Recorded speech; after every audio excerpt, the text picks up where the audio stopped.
अस्सलाम वालेकुम नाजरीन, मैं हूं हकीम सैयद ज़ियाउद्दीन। यूट्यूब चैनल हकीम ऑनलाइन में खुशामदीद। नाजरीन, हमारी आज की वीडियो का मौजू है एहतिलाम। इस वीडियो में हम आपको बताएंगे कि एहतिलाम क्या है और ये क्यों होता है, इसके अक़साम, असबाब और उसूली इलाज पर मुख्तसर सा बहस करेंगे। एहतिलाम के फ़वाइद और नुकसानात के बारे में भी आपको बताएंगे। एहतिलाम के लिए मुजर्रब नुस्ख़ाजात और एहतियाती तदाबीर पर भी रोशनी डालेंगे। तो ये सब जानने के लिए वीडियो शुरू से आखिर तक ज़रूर देखिए और वीडियो को लाइक ज़रूर कीजिएगा। तो सबसे पहले हम आते हैं एहतिलाम के तारुफ की तरफ। तो तिब्बी इस्तिलाह में एहतिलाम को ख्वाबों की उस मुअय्यन किस्म को कहते हैं जो सोने वाले को आते हैं, जिनमें वह अपने आप को हमबिस्तरी करते हुए देखता है।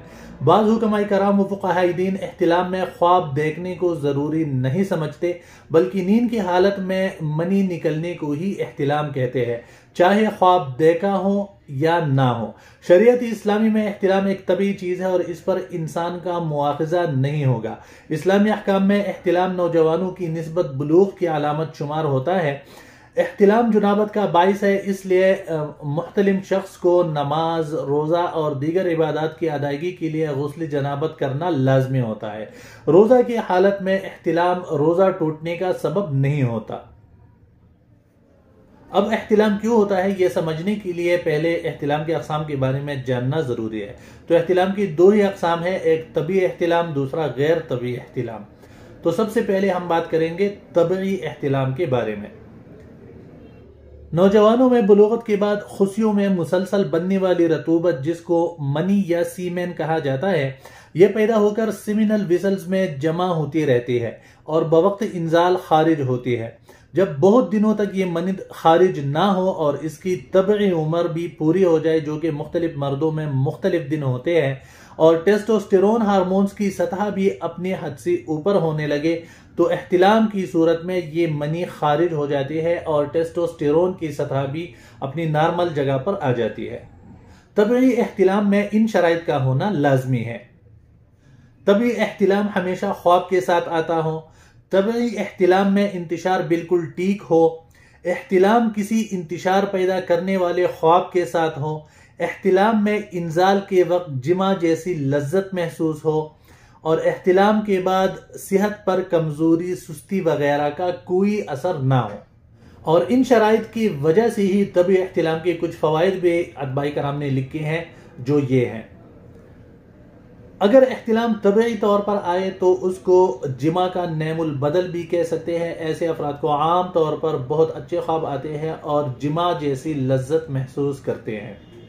एहतिलाम की सूरत में गलीज मादे तौलीद सेमिनल विसल से खारिज होती है और उसकी जगह नई सेहतमंद मादे तौलीद बननी शुरू हो जाती है, जिससे खुशियतैन का फ़ेल भी बेहतर तौर पर काम करता है। तभी एहतिलाम की सूरत में जिनसी गुदूद अपने रतूबात को असर नो पैदा करते रहते हैं, जिससे जिनसी गुदूद की फ़ेल में बेहतरी आती है। इसी तरह एहतिलाम का दूसरा किस्म है गैर तबई एहतिलाम। गैर तबई एहतिलाम उस एहतिलाम को कहते हैं जो आज़ी तनासुल के ज़कावत हिस्स बढ़ने या आज़ी मखसूस की कमजोरी से होता है, जिसके ढेर सारे असबाब है। गैर तबई एहतिलाम में मरीज को रोजाना दूसरी या तीसरी दिन एहतिलाम होता है। बाज मरीजों को एक रात में 2 से 3 दफा भी एहतिलाम हो सकता है। गैर तबई एहतिलाम के असबाब में कब्ज़ और रियाह की ज़्यादती, ज़कावत हिस्स और तेज गर्म मसालाजात का बकसरत इस्तेमाल शामिल है। अब आते हैं इसकी मैकेनिज्म की तरफ कि एहतिलाम कैसे होता है। गैर तबी एहतिलाम की मरीज जब तेज गर्म और रियाह वाली अग़ज़िया इस्तेमाल करते हैं तो उससे रियाह और तेजाबियत पैदा होती है, जो दिमाग के उज़लाती पर्दों में सोजिश पैदा करते हैं, जिससे ज़कावत हिस्स उरूज पर पहुंच जाते हैं और सोते में इंजाल हो जाता है। क्योंकि नींद की हालत में जब मैदा के उज़लात में तहरीक व सोजिश होती है तो लाजमी तौर पर उसका असर जिनसी आज़ा पर पड़ता है। इस तरह जिनसी आज़ा के उज़लात में खुसूसन अज़्व मखसूस की कैप लतीफ़ सी सोजिश और फिर गुदगुदी से होकर निमख्वाबी की हालत में एहतिलाम हो जाता है। जिस तरह तबी एहतिलाम के कुछ फ़वाइद होते हैं, इसी तरह गैर तबी एहतिलाम के कुछ नुकसानात भी हैं, जिनमें से सूरत इंजाल सबसे सरफहरिस्त है। यानी गैर तबी एहतिलाम वाले को सूरत इंजाल का मसला ज़रूर होगा। इसी तरह सुस्ती, काहिली, थकावट, अज़्व मखसूस का छोटापन और दीगर खराबियां भी वजूद में आ सकती हैं। बाल गिरना, घबराहट, बेहिम्मती और कमर की निचले हिस्से में दर्द जैसे हवादिस भी लाहिक हो सकते हैं। बार बार एहतिलाम की वजह से जिनसी आज़ा इंतहाई कमज़ोर हो जाते हैं, खुसूसन जिनसी हार्मोन्स पैदा करने वाले गुदूद बहुत ज़्यादा मुतासिर होते हैं और वो अपना काम सही तरीके से नहीं कर पाते। अब आते हैं इसके इलाज की तरफ। तो तभी एहतिलाम चूंकि एक फितरी अमल होता है और उसमें किसी किस्म का नुकसान नहीं होता, इसलिए इसकी तरफ इलाज करने की कोई ज़रूरत नहीं है। अलबत्ता गैर तभी एहतिलाम में खुसियतैन यानी टेस्टिस में सोजिश हो जाती है, जिससे आज़वी तनासुल का कैब यानी हशफा में गदगदी होती है। इसलिए ऐसी दवा इस्तेमाल करनी चाहिए जिससे ज़कावत हिस्स एतदाल पर आ जाए। सुफूफ ज़कावत हिस्स गैर तबी एहतिलाम के लिए सबसे बेहतरीन दवा है, जिसके चंद दिनों के इस्तेमाल से ही एहतिलाम गैर तबी में आराम आ जाता है। नुस्खा आप नोट कर लें। धनिया खुश्क 100 ग्राम, पनीर डोडा 50 ग्राम, ताल मकाना 50 ग्राम, कुश्ता कलई 1 तोला। बनाने का तरीका इंतहाई आसान है। तमाम अज्जा को अच्छी तरह बारीक पीसकर पाउडर बना ले और छान कर शीशे के मर्तबान में महफूज कर ले।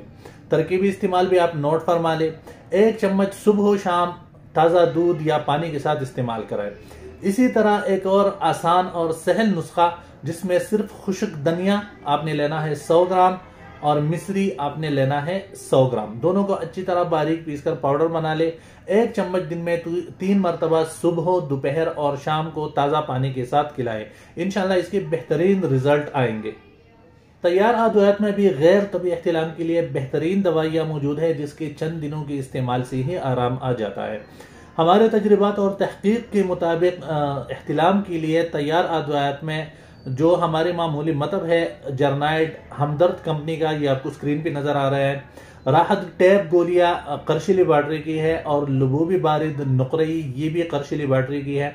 इसके साथ अगर कब्ज हो, एहतिलाम वाले मरीज को अगर कब्ज हो तो कब्ज की सूरत में हब्बी तनाकार किसी भी अच्छी कंपनी की वो 2 गोली रात को सोते वक्त मरीज को इस्तेमाल कराए।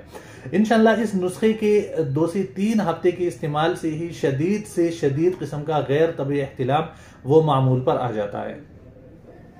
चूंकि तबी एहतिलाम एक फितरी अमल होता है और उससे किसी किस्म का नुकसान नहीं होता, अलबत्ता गैर तबी एहतिलाम से कई एक नुकसानात हो सकते हैं, जिसके लिए इलाज मुआलजे के साथ साथ कुछ एहतियाती तदाबीर भी इंतहाई लाजमी है, जो ये है। रात का खाना जल्दी खाया करे और कम से कम आधा घंटा चहलकदमी करे। बेहतर यह है कि सोने से 3 घंटा पहले खाना खाए। एहतिलाम की मरीज असर के वक्त से सुबह तक दूध इस्तेमाल ना करे। प्याज, अंडा, करेला, गोश्त, बैंगन, गरम मसालाजात और तली हुई चीजों से परहेज करना चाहिए। कोशिश करें कि खाना कम से कम खाए। चौथाई भूख रह जाने पर खाने से हाथ खींच लेने चाहिए। जहन को फाको साफ रखे। जब भी गलत ख्यालात आए तो जहन को अच्छी बातों की तरफ मोड़े। पेट की बिल्कुल ना सोए, हमेशा दाएं या बाएं करवट सोए। रोजाना की बुनियाद पर हल्की फुल्की वर्जिशें करना लाजमी है। कम अज कम 2 से 3 किलोमीटर पैदल चलना लाजमी है। एहतिलाम के नुकसानात को पूरा करने के लिए ज्यादा ताकत बख्श ग़िज़ाएं लेने की जरूरत नहीं है। अज़्व मखसूस और खुसियतैन पर बार बार ठंडा पानी डालना चाहिए। बाकायदगी से दवाई इस्तेमाल करनी चाहिए जब तक मरज का खात्मा नहीं हो जाता। नाज़रीन, उम्मीद है आपको हमारी आज की वीडियो भी पसंद आई होगी। अगर आप चाहते हैं कि टिप्स से मुतालिक हमारी इसी तरह की वीडियोस आप तक मिलते रहे और आपने अभी तक हमारा चैनल सब्सक्राइब नहीं किया तो चैनल सब्सक्राइब करके बेल का बटन दबाई। इस तरह हमारी जो भी नई वीडियो होगी वो आप तक पहुंच सकेगी। वीडियो पसंद आई हो तो लाइक जरूर कीजिएगा। ऑनलाइन इलाज मुआलजा के लिए आप हमारे व्हाट्सएप नंबर पर तफसील से अपना मसला बयान करें। साथ में 4 अदद तस्वीरें, जिसमें एक तस्वीर पूरे चेहरे का हो, एक तस्वीर जबान निकालकर, एक तस्वीर दोनों हाथों को उल्टा करके उससे बनवा ले और सुबह का पहला पेशाब वो किसी साफ शफाफ ट्रांसपेरेंट बोतल में डालकर वो हमारे व्हाट्सएप नंबर पर अरसाल करें। साथ में अपना मसला तफसील के साथ बयान करें तो इंशाल्लाह हम कोशिश करेंगे कि आपके मसले की मुकम्मल रहनुमाई करें और आपको तफसीली जवाब दे। अपनी दुआओं में याद रखिएगा। अगली वीडियो तक के लिए अल्लाह हाफिज।